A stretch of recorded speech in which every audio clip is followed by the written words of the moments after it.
everybody, and welcome to an unboxing of a M5A1 Stuart from Rubicon Models.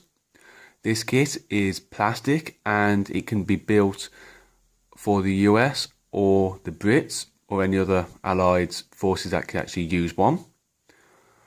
The British one just means that it doesn't have the HMG, which you can see on the side of the turret here. Otherwise, it is pretty much identical.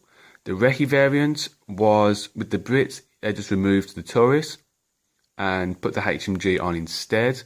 Otherwise, it was pretty much the same. I've already started to open this and I've already tipped a few things out, but I decided to do an unboxing of it instead first. Now, the M5A1 Stuart was a light tank, which was essentially an M5 with a larger turret, first introduced on the M3A3. Production began in 1933, and a total of 6,810 M5A1s were produced. By June 1944, the US Army had almost entirely switched to the M5A1,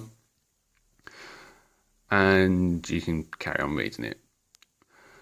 What you get also is in the box is decals. They're in a separate little packet, and I'll just gonna pull out everything out of the box.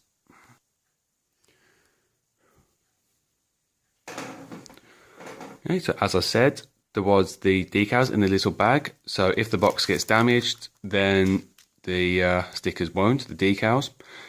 I want to point out that the sprues did come with bags around them, so once again, if the box got soaked, then the kit wouldn't, and that's really handy. You also get the build instructions, which is nice and detailed. Pictures are you're able to read quite clearly, as well as the part numbers, and it goes on to this. If you want the normal turret for the the Brits, there you can have it, or the Americans with the HMG on top, you can do. You can have the recce kangaroo variant, and it shows you how to put tracks together, and you can build stuff like that. And then it's got the final product and what it should generally look like at the end. There's some historical text here, which I'll leave up on screen.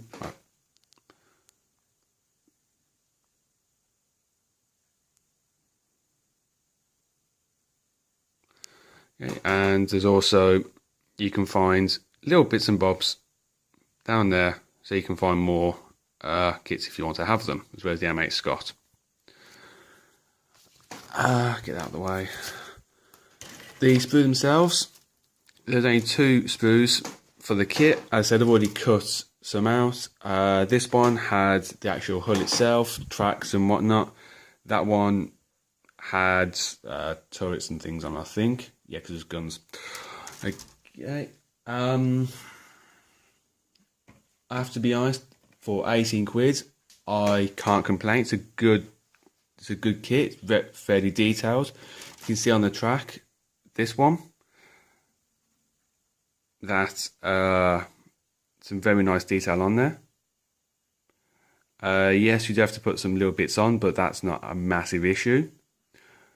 And it's the same for the guns as well, which you can see here. These will look really nice when they're painted up. I do have some other Rubicon kits. I won't be doing an unboxing on those because I've already built them and chucked the box and whatnot.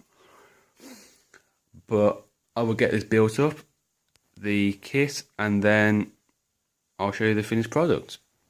So I'll be back in a few. It's actually been a week or so actually since this was done, but there we go. I've been busy doing many other things.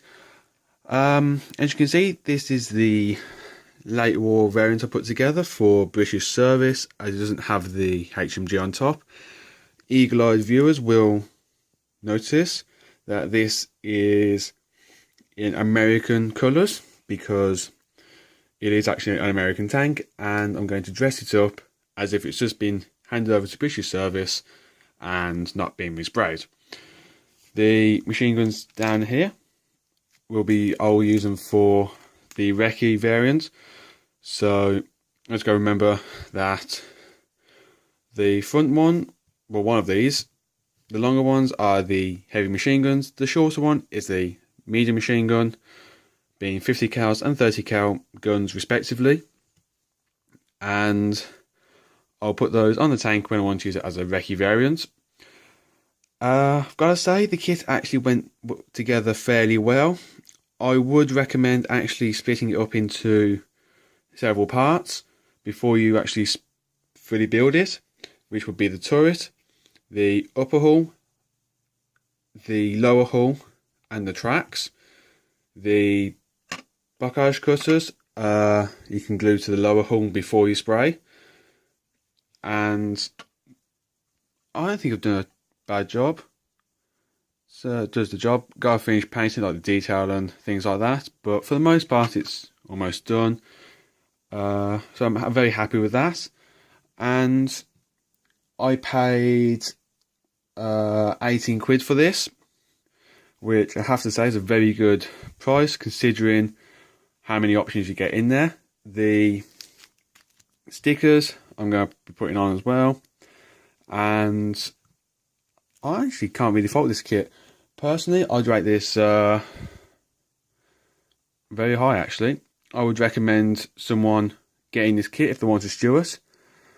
The Warlord variant is early war, and that's currently I think 21 quid, maybe 23, could be wrong. I'll put this up on the screen what the price is and the date when I checked.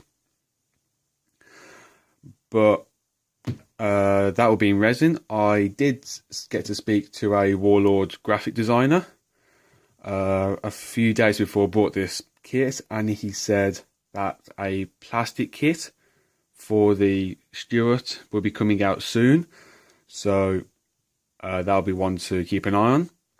But there we go. So thank you very much guys for watching, and I'll see you next time. Cheers.